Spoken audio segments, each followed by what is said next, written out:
Thank you all for coming here today. My name is Robert Owens. I'm a candidate for Ohio Attorney General, and we're here today to talk about anti-business, anti-freedom, big government interference. This time, the target is our personal security.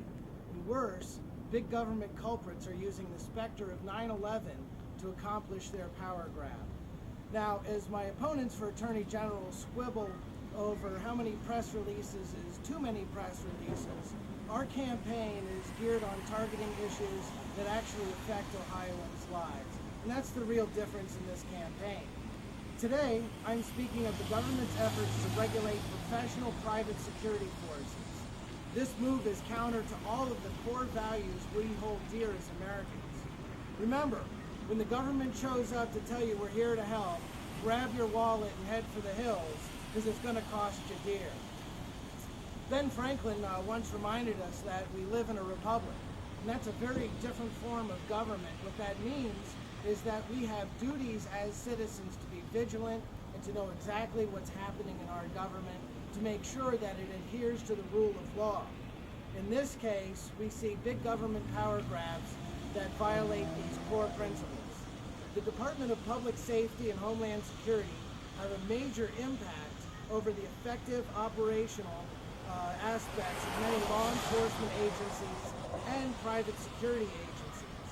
For fundraising efforts, they are trying to muscle control over our proprietary security operations.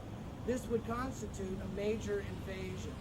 When it comes to security, collectively, Homeland Security, the Department of Public Safety, and the Ohio Peace Officer Training Commission, we have been led astray, and the public only realizes in many cases that there are only those professional public police officers which guard us and protect us. What is treated as a big secret is that there is such a thing as professional security specialists who are primarily private police and special police. These are private persons hired to provide security services as police on private property. What is clear that for the increased safety of our communities, we do need and continue to need significant private citizen and private business involvement in making our communities safer. But unfortunately, we can't talk about that kind of communication today.